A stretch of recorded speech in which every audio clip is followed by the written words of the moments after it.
একটা নিয়ম বাংলাদেশ থেকে দূর করা লাগবে। আজ যারা 150, 200, 250 বরযাত্রী নিয়ে মেয়ের বাড়িতে খেতে যান, এটা ছোট লোকি কারবার, জায়েজ নেই এটা।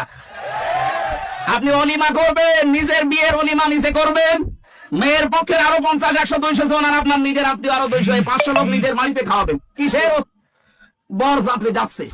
বাবার যেটা কুসন্তান ওইটা বরযাত্রী যায়। আপনি কি কুসন্তান? আজকে নিয়ে করেন জীবনে আর কারো বরযাত্রী যাবেন, বিয়ে হয় হোক না হয় না হোক।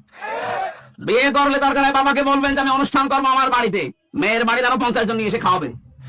18, 20 বছর, 22 বছর এত কষ্ট করে এই মেয়েটা মানুষ করে আপনাকে দিচ্ছে, ওই মেয়েটার কোনো লাভ ওই মেয়ের মা আর বাবা পায় না, সব লাভ আপনার। এই কথা বলছেন এখন। আপনার সন্তান তার ধারণ করা লাগে, আপনার বংশবৃদ্ধি করা লাগে, খেদমত করা লাগে, সারা জীবন আপনার বাড়ি থাকা লাগে। অথচ মেয়েটা মানুষ করে দিলেও তার কি লাভ আছে? কোনো লাভ নেই।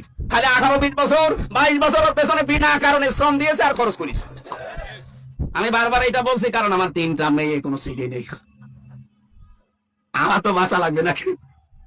না ভাই, এটা মাসলা আপনি মেনে নেন, অন্তত আমাকেও বাঁচান।